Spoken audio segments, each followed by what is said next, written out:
Hey there, I'm Dylan Lewis from The Motley Fool. In this FAQ, we're breaking down common misconceptions about stock types and the difference between common and preferred stock. Businesses raise money from investors by selling stock in one of two types, common stock or preferred stock. Both common stock and preferred stock can be worthwhile investments, and you can find both types of stock on major exchanges. There can be many differences, though, between common and preferred stock, and depending on your needs, one might be more suitable for you. Even though its name might suggest that preferred stock is a better investment, most investors should focus on common stock because of its potential for unlimited growth. More on that in a minute.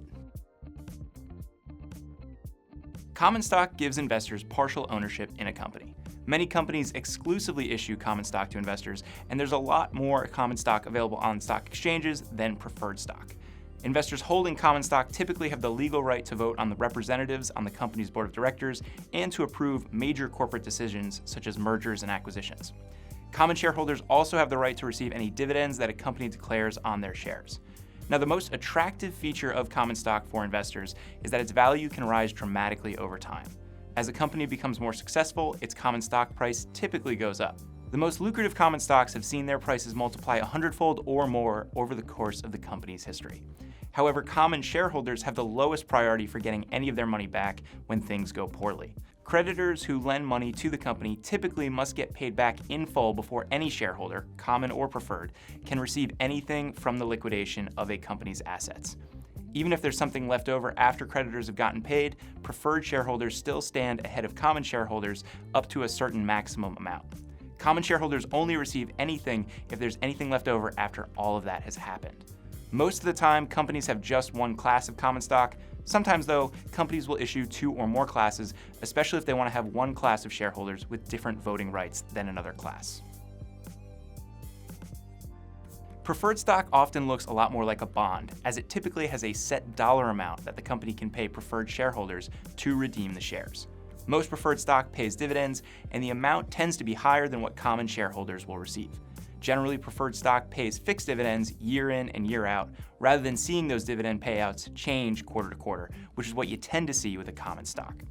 The label preferred comes from two major advantages that preferred stock has over common stock. The company must pay dividends to preferred shareholders before common shareholders receive any dividends.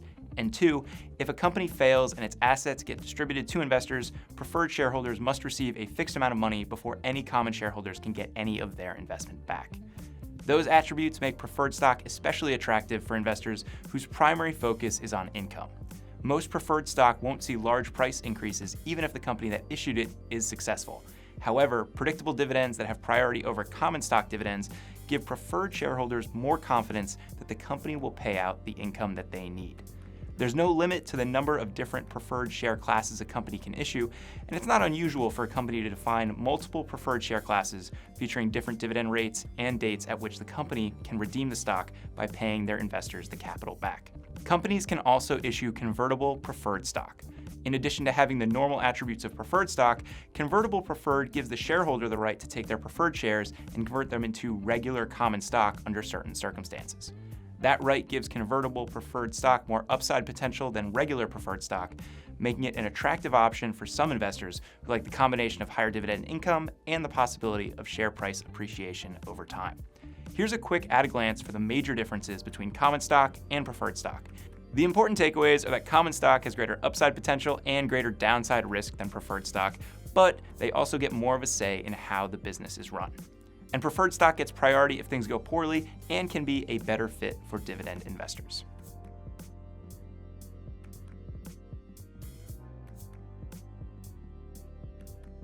Most investors want stocks as investments because they're interested in long-term growth for their portfolio. For them, common stock is usually the better choice because they care more about seeing their shares grow as a company succeeds. For growth-oriented investors who like the features of preferred stock, choosing a convertible preferred can also be a smart move. And if your primary focus as an investor is on current income, preferred stock can give you more of what you're looking for. With fixed dividend payouts that are often more reliable than dividends on common stock, preferred stock can increase the amount of income you get from your investments while also reducing the overall risk level for your portfolio. By the way, if you want more info on dividend investing, check out our free dividend playbook at fool.com/payme. It's got everything you need to know to get started and a couple stocks as well. There'll be a link down in the description. Okay, that's gonna do it for this FAQ video. We wanna know what you want us to cover next. Drop ideas down in the comments section below. And if you could do us a favor and hit the thumbs up button below to like the video, it tells YouTube that we're doing good stuff over here and helps us reach more people with our content. Until next time, thanks for watching and Fool on.